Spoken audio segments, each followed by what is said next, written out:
یہ ناظرین کرام بہت سے آرٹیکل دل تو میرا کرتا ہے کہ میں اس آرٹیکل پر گفتگو کروں، لیکن ایک وقت نہیں ہے اور جارہ نہیں ہوگا ہمیں اس طرح کے آرٹیکل سننے کا. What would Rousseau make of our selfish age, یہ ٹیری ایگلٹن کا آرٹیکل ہے. 300 years after Rousseau's birth, the great Enlightenment philosopher would surely be horrified by modern Europe. انہوں نے کہا جی جو چیزیں لے کر وہ آیا تھا، جس کو ہم پھر فرینچ ریولوشن بھی کہتے ہیں، یہ ڈیبیٹیبل ہے کہ روسو کا اس پہ کتنا تعلق تھا یا والٹر کا کتنا تعلق تھا، ان کی تھنکنگ کا تعلق تھا کہ نہیں تعلق تھا. یہ بڑی ایک لمبی بحث ہے اس پر، خاص طور روسو کے حوالے سے.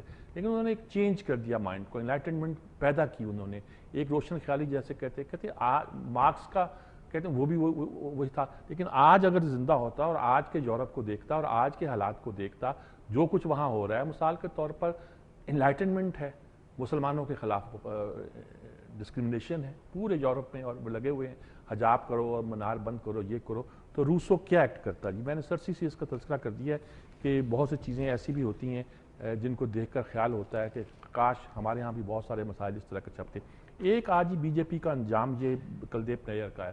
کلدیپ نیر کا جو ہے بڑا ایک اپروچ ہے، بڑی کنسسٹنٹ ہے سیکولرزم کے لیے. انہوں نے کہا بی جے پی یہ ہندوتوا لے کے پھر دوبارہ آ رہی ہے اور یہ مودی کو آگے کر رہی ہے، اور یہ اس طرح کو چاہتی ہے کہ جو ہندوؤں کے اندر بھی ایک جذبات ہیں مذہبی طور پر، اس کو بڑھکا کر یہ بہت سی چیزیں حاصل کریں. لیکن کہتے ہیں اس طرح حاصل نہیں ہوگا. پورے ہندوستان میں کیونکہ مرکز کا ہی سیکولرزم پر اعتماد کم ہو گیا ہے، اس لیے ہمارے ہاں علاقائی جماعتیں جو ہیں وہ اسٹرینگتھن ہو رہی ہیں.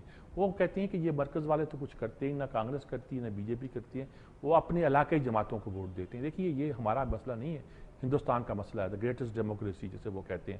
اور وہاں وہ جماعتیں جو بڑھتی آ رہی ہیں جس کی وجہ سے کولیشن گورنمنٹ بنتی ہے اور وہ اس طرح اپنے آپ کو اسرٹ نہیں کر سکتی. تو ہندوستان کی اصل چیز جس سے انہوں نے 3 نام لیے، گاندھی، نہرو، ابوالکلام، جن نے ہمیں ایک طرح کی سیکولرزم دی تھی، آج ہم اس سیکولرزم کو بالکل اس پارا پارا ہوتا اور ریشہ ریشہ ہوتا ہوا دیکھ رہے ہیں. اس پہ ہمیں دیکھنا چاہیے. اور بی جے پی بھی اس میں کچھ جیت نہیں پائے گی، کچھ حاصل نہیں کر پائے گی. ان کو تو ہے. اور ان کا مودی کا ذکر کرنے کا مطلب ہے کہ مثال تو کراکڑی کی دکان میں گھسنے والے بھینسے کسی ہے، وہی ان چائنا شاپ والی جو بات ہوتی ہے نا جی، bull in china shop. Our new fascism, یہ ہمارے اعجاز امیر صاحب ہیں جی. انہوں نے کہا جی ہم نے کئی طرح کی فاشزم دیکھی، خاکی فاشزم دیکھی ہم نے اپنے ملک میں، اور ایک اس کے لحاظ سے ہم نے کراچی کی فاشزم دیکھی. ہاں، کراچی کی فاشزم کا ذکر کرنا بھی ہمت کی بات ہے، میں سلام کرتا ہوں، سلوٹ کرتا ہوں. خاکی فاشزم دیکھی، کراچی کی فاشزم دیکھی. خاکی کا فاشزم تو فاشزم کہہ لیں، لیکن بیسیکلی تو سیولین ڈکٹیٹرشپ ہوتی ہے جس کو ہم فاشزم کہتے ہیں بیسیکلی. چلو خیر، خاکی فاشزم دیکھی، کراچی کی فاشزم دیکھی. اور اس کے علاوہ انہوں نے کہا کہ اس کے علاوہ ہم آج بھی بڑے احتیاط کے ساتھ القاعدہ اور طالبان کی فاشزم کا ذکر کرتے ہوئے کہتے ہیں کہ منی فاشزم اور فاشزم اسپیئر ہیڈ ہو رہی ہے، یہ ہماری لیگل فرٹرنیٹی کے ذریعے سے. اچھا، میں سمجھا کہ شاید عدالتوں کے خلاف بولنے لگے. پتہ نہیں چلتا نا، اعجاز امیر صاحب کا جو موڈ ہے وہ لکھتے ہیں، کھل کر لکھتے ہیں. یہ بات مجھے ان کی ادا پسند آتی ہے. اکثر اوقات میں ان سے اختلاف بھی کرتا ہوں، لیکن یہ ادا پسند آتی ہے کہ جو سمجھتے ہیں وہ لکھ دیتے ہیں. کبھی کبھی مجھے موٹیوز بھی نظر آتے ہیں، وہ بھی میں بیان کر دیتا ہوں کچھ اس پہ. لیکن انہوں نے کہا جی لیگل فرٹرنیٹی کا مطلب وکیل. انہوں نے کہا ان کا دماغ خراب ہو گیا. تقریباً یہی بات کی ہے، سچی بات ہے. ابھی ہم ڈاکٹروں کے بارے میں کہہ رہے تھے، انہوں نے کہا وکیلوں نے جمہوریت کی ریسٹوریشن میں کام کیا، اس کو واپس لے کر آئے، بڑا اچھا کیا انہوں نے. لیکن اس کا مطلب یہ ہے کہ اب ہر جگہ پنگا لیتے رہیں، پھڈا کرتے رہیں، ججوں کو مارنے کی کوشش کریں، اپنے حق میں مقدمات کرانے کی کوشش کریں. تو یہ جو ایک فاشزم ہمارے ہاں آئی ہے، یہ از ٹو مچ. انہوں نے کہا کہ وکیل تو پاکستان کے فاؤنڈنگ فادر ہیں، اقبال ہیں، جناح ہے، اور اس کے بعد ہمارے بہت سے لیڈر مثلا سہروردی ہیں، one of the top most lawyers in this country. Legal profession میں ان کا نام مشہور جو سازش کیس تھا، 2 ہی وکیل تھے اس وقت، ایک طرف بروئی تھا، ایک طرف سہروردی تھے. اور فیض صاحب نے جب نظم لکھی سہروردی پر تو ظہیر کشمیری نے کہا کہ اب وہ فکرہ بہت زیادہ ہی سخت ہے، میں یہاں بیان نہیں کر سکتا. لیکن یہاں تک ہوا کہ وہ کیس مقدمہ لڑا. ہمارے لیڈروں میں بہت بڑے پولیٹیشین میں بہت بڑے وکیل بھی رہے ہیں. تو انہوں نے کہا کہ اس پروفیشن کا یہ ہاتھ کھلنا جو نا وہ کچھ ٹھیک نہیں لگ رہا جی. انہوں نے کہا کہ پھر انہوں نے ٹیل پیس لکھتے ہیں عام طور پر، ٹیسٹا اینڈ ہاورڈ شیفرڈ کی رائے کچھ لکھی ہے جی، دا پارٹی از اوور، مشہور فکرہ. ٹیسٹا شیفرڈ سے تو میں ملا ہوں وہاں امریکہ میں. یہ دونوں میاں بیوی جو ہیں یہ ایک تھنک ٹینک میں ہیں جو خاص طور پر پاکستان پر ان کی ایکسپرٹیز موجود ہے، ان کا بھی ذکر کیا ہے انہوں نے.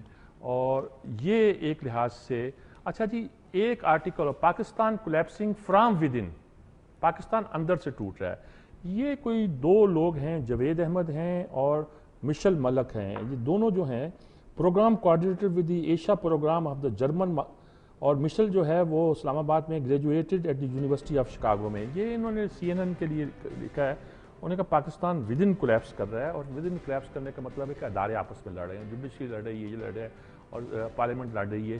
تو انہوں نے کہا کہ یہ باہر سے اس کا کوئی خطرہ نہیں ہے، اور ان افیکٹ سول گورنمنٹ ہے، انفلوئنشل جوڈیشری ہے، ان کا ٹکراؤ جو ہے یہ Pakistan state that is being pulled in different direction by internal forces catering to continue agenda. یہ بات درست ہے کہ مختلف ڈائریکشن میں لوگ کھینچ رہے ہیں، پل ایک تو ہوتا ہے نا کنسالیڈیٹ کرنے والی فورسز، سینٹریفیوج فورسز، ایک ہوتی ہے مرکز گریز فورسز، وہ بہت زیادہ ہو گئی ہیں پاکستان میں. کوئی حرج نہیں ہوتا، آپ اپنے مرکز سے ہٹ کر جائیں قوتیں، پھر کشش کھینچ کے آپ کو وہاں لاتی ہے. ہمارا پرابلم یہ ہے کہ دور جانے والی قوتیں زیادہ تیز ہو گئی ہیں، ایک طرف لانے والی قوتیں جو کم ہوتی جا رہی ہیں. تو ان کا کہنا یہ ہے کہ someone else will come in and do equally terrible job. اب اٹ مینس نتھنگ، یعنی جو اس وقت ہو رہا ہے اس سے ہماری خاصا پرابلم جو ہوتا ہوا نظر آتا ہے، کرائسس پہ کرائسس آتا ہے، اور کرائسس اداروں کے ٹکراؤ جس کو ہم عام زبان میں کہتے ہیں اس سے پیدا ہوتا ہے. جی یہ میں سرسری سا تذکرہ کرنا چاہتا ہوں ان آرٹیکل کا. ناٹ دی اولڈ ایجپٹ، انہوں نے کہا کہ یہ جو کیم کا آرٹیکل ہے، جولی کیم کا، critics of president Obama and Iran, انہوں نے کہا کہ جی جناب اس وقت ہو گیا ہے کہ یہ بہت سے لوگوں کو بہت سے بیانات جو ہیں انہوں نے جاری کر دیے کہ انہوں نے ایجنسی پارس ایجنسی ایران کی فون کیا ہے، یہ جو نیا پریزیڈنٹ آیا مورسی مصر کے، اور اس پہ امریکہ میں بھی ہو گئی، شروع ہو گئی کہ یہ رابطے کر رہا ہے، وہ کر رہا ہے. بعد میں پچلا بیچارے نے کیا ہی نہیں، اور تردیدیں بھی کر رہے ہیں، پریس کانفرنس بھی کر رہے ہیں، اور تھنکنگ کر رہے ہیں. انہوں نے کہا لیکن ہمیں ڈرنا چاہیے، کسی وقت ان کا رابطہ ہو بھی سکتا ہے. وہ بھی وہی پالیسیوں نے کہہ دیا تمام انٹرنیشنل معاہدوں کو میں آنر کروں گا، لیکن یہ ایک بات ہے کہ وہ اسرائیل کے ساتھ اس معاہدے کا کوئی خوش نہیں ہے، حق میں نہیں ہے جو انہوں نے کیا تھا، اور اس کا تعلق افغان سے بھی ہے اور بڑا گہرا تعلق ہے. یہ ساری باتیں ہمیں سوچیں. مغرب والوں کو بڑی بڑی پڑی ہوئی مصیبت جی کہ اخوان کا بندہ آ گیا ہے. اچھا پہلے خوش تھے کہ اخوان والے بڑے ماڈریٹ ہو گئے ہیں، القاعدہ کی تھنکنگ جو ہے وہ ایک طرح کی کولیپس کر گئی ہے، یہ تھنکنگ جو ہے یہ آگے بڑھ گئی ہے اور اس کے بڑے فائدے ہو رہے ہیں. لیکن اب ان کا دوسرا ایک بالکل ایک اور ہی طرح کا ایک تھنکنگ ہو گئی ہے. جی the best male girl ever, یہ تو ابیچوری ہے ایک طرح کی جو گیل کالنس نے لکھی ہے نورا ایفرون کے بارے میں. لیکن اس پر ایک فقرہ سنانے کے لیے صرف میں نے یہ آرٹیکل سلیکٹ کیا. فقرہ یہ اس نے سٹارٹ کیا کہ سن 62 میں اس نے گریجویشن کی اور نیوز ویک میں گئی اور کہا کہ نوکری چاہیے. اس نے کہا کہ ہم یہاں لڑکیوں کو نوکریاں نہیں دیتے، یہ جو اب ہمیں بہت سے مشورے دیتے ہیں نا جی، اس ابھی 62 تو کوئی بہت پرانی بات نہیں ہے جی، ہاں جی کتنی 40-50 سال پرانی بات ہے. اس وقت امریکہ کا یہ حال تھا اور یہ صورتحال. پھر وہ انہوں نے کہا کہ اس نے وہ جو میل ہوتی ہے نا خط لکھے ہوئے ایڈیٹر کے نام وہ لکھنے شروع کر دیے، اور then she became one of the top most writers as is expected. اچھا جی ہارون رشید صاحب ڈٹے ہوئے ہیں جی. انہوں نے کہا کہ کپتان سے آپ میچ فکسنگ کی توقع ہی نہیں کریں. بلوچستان میں تو وہ جیت چکا ہے، پختونخوا میں بھی تو 35% آ گئے ہیں، بس سینٹرل فوجا میں جھگڑا ہے وہ ہم طے کر لیں گے جی. اور کپتان آ رہا ہے، کپتان نے کبھی کمپرومائز نہیں کیا وغیرہ وغیرہ ساری باتیں ان کی ہیں.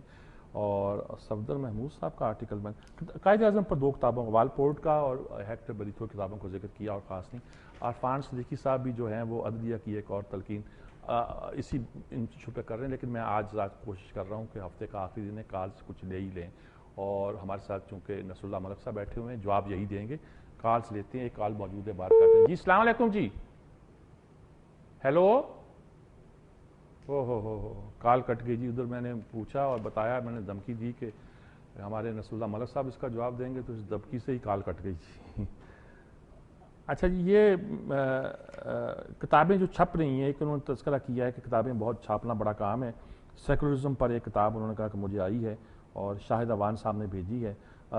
خوش قسمتی سے یہ مسودہ میں نے بھی پڑھا ہے، انہوں نے مجھے بھی بھیجا تھا، عنایت کیا تھا اس پر اسیسمنٹ، اس پہ گفتگو کرنے کے لیے. رائے میں نے اپنی لکھ کے تو ان کو بھیج دی ہے، لیکن اب پھر کال آ گئی ہے، اس سے بات کرتے ہیں. جی السلام علیکم جی. جی وعلیکم السلام جی. جی کیا حال ہے جی؟ خیریت ہے؟ اللہ کا شکر ہے جی. اچھا میر صاحب، یہ پاکستان میں بیسک پرابلم جو ہے وہ کیا ہے؟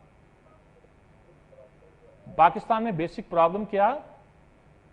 ہاں جی، یہ 4-5 سال جو انہوں نے حکومت کی ہے اس گورنمنٹ نے، یہ حال کر دیا اس ملک کا.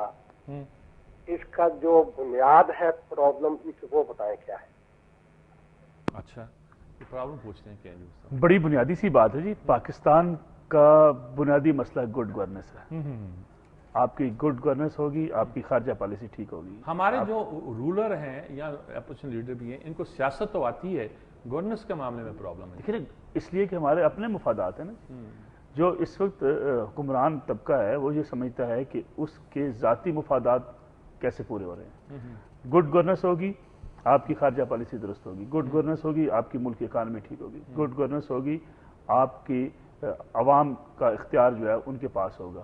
یہ ساری چیزیں آپ کی اس نیت کے اوپر اور آپ کے کریکٹر کے اوپر، ہم اکثر کہتے ہیں نا کہ ہمارے ہاں جو لیڈرشپ کا کردار جو ہے وہ ہمیں درکار ہے. ٹھیک بات ہے، قیادت نہیں ہے جی قیادت پاس، اور وہ بھی گورننس تو بالکل نہیں آتی، سیاست آتی ہے. کال اور موجود ہے، بات کرتے ہیں. جی السلام علیکم. جی وعلیکم السلام جی. جناب ہیلو، توفیق بات کر رہا ہوں جی ریاڑی سے. جی توقیر صاحب. اصل میں کل وہ آپ کے حفیظ نیازی صاحب بیٹھے تھے نا، وہ کہہ رہے تھے میرا تحریک انصاف سے کوئی اتنا تعلق نہیں تھا، وہ رات کو جماعت اسلامی والے پروگرام میں سب سے آگے تھے. اس کے علاوہ ہارون رشید صاحب جو بات کر رہے ہیں نا، ان کو پتہ چل جائے گا ہمارے ادھر انہوں نے پیسے کا لالچ دے کے رکنیت سازی کر رہے ہیں. وہ عوام کو بلا کے نا، ہمارے ایک ادھر برادری ہے اوٹ برادری، ان کو اکٹھا کر کے کہ ہم آپ کو 20-20 ہزار روپیہ دیں گے. اکٹھا کر کے شناختی کارڈ. یہ کون کر رہا ہے؟ یہ تحریک انصاف کر رہی ہے جی، وہ جو انقلاب لے کے آ رہی ہے. میں نے کہا آپ ہارون رشید کا نام لے رہے ہو، میں سوچ نہیں جی، حلفیہ بات ہم. دیکھیں میر صاحب، یہ دیکھیں بڑی، میں تو اس میں نہیں جاتا کہ کون پیسے دے رہا ہے کون پیسے دے رہا ہے، لیکن یہ بات بڑی ان کی بڑی ویلڈ بات ہے سر.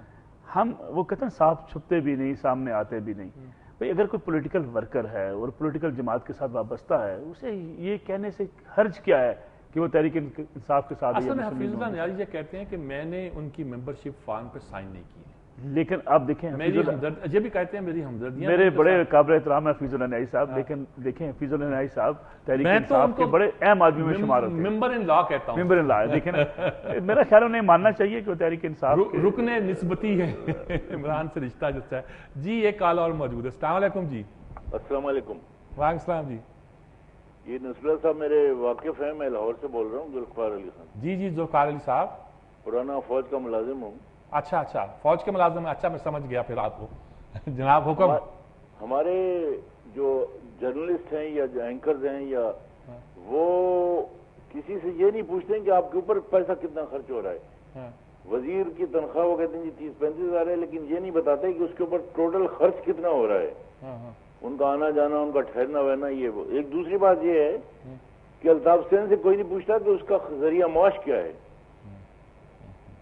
کیا ٹھیک ہے، ہمارے ہاں بہت سے سوالات لوگ پوچھتے ہیں کہ جلسوں پہ خرچ کیا ہوتا ہے یا الطاف حسین کا خرچ کیا ہوتا ہے. سوال تو ٹھیک ہیں، لیکن یہ اب سیاست میں دیکھیں میں سمجھتا ہوں کہ پولیٹیکل پارٹیز میں یہی ہوتا ہے. ان کے جلسے اگر ہوتے ہیں، ان کی فنڈ ریزنگ ہوتی ہے، وہ ان کے اپنے جو ان کے ورکرز ہوتے ہیں، جو زیادہ مالدار ورکر ہوتے ہیں، ان کا زیادہ کنٹریبیوشن ہوتا ہے. اچھا وقت ختم ہو گیا، ہمیں اجازت لینی پڑے گی اور اشارے ہو رہے ہیں کہ وقت ختم ہو گیا. جی اجازت چاہتے ہیں. اللہ حافظ.